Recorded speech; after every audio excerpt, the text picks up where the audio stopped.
இன்னார் இனியவர் என்று எங்கள் முதலமைச்சருக்கு பாகுபாடு இல்லை. தவறு யார் இழைத்திருந்தாலும், சொந்த கட்சிக்காரர் இழைத்திருந்தாலும் அவர்கள் மீது கடுமையான நடவடிக்கை எடுக்க வேண்டும் என்பதுதான் எங்கள் முதல்வருடைய நோக்கம், எங்கள் முதல்வருடைய நிலைப்பாடு. அந்த வகையில் மாநகராட்சியில் கூட 2 மாநகராட்சி மாமன்ற உறுப்பினர்கள் அதிகாரிகளோடு சண்டையிடுவதை அவருடைய கவனத்துக்கு கொண்டு சென்றவுடன் பதவியிலிருந்தே நீக்கிய ஆட்சி மாண்புமிகு தமிழக முதல்வருடைய ஆட்சி. நீதியின் ஆட்சி, சட்டத்தின் ஆட்சி.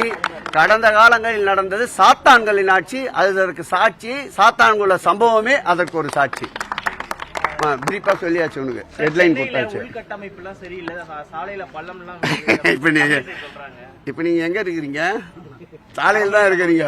அவங்க பாண்டிச்சேரியிலிருந்து வந்தாங்கல்ல, அங்க தள்ளாடிக்கினே இருந்தவங்களை பார்த்துட்டு வந்தவங்க அவங்க கவர்னரா. அதனால எது பார்த்தாலுமே அவங்களுக்கு தள்ளாட்டமா தெரியுது. அன்பு சகோதரிக்கு மீடியா மேனியா ஏதாவது இப்படி பேசிக்கொண்டு தான் இருப்பார். நீ நின்று கொண்டிருக்கிற சாலை எப்படி தரமாக இருக்கிறது என்று நீங்கள் அவரிடம் அடுத்த முறை கேள்வி கேட்கும்போது சொல்லுங்கள்.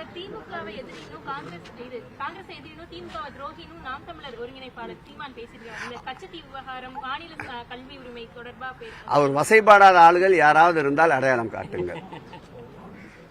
அவருக்கு தினந்தோறும் தான் ஒண்டிதான் புத்தன், மற்றவர்கள் அத்தனை பேரும் வாயால் சொல்லக்கூடாது. அவர் வசைப்படாத ஆட்கள் யாராவது இருந்தால் குறிப்பிட்டு சொல்லுங்கள். அவருக்கு வாழ்த்து தெரிவிக்கிறோம்.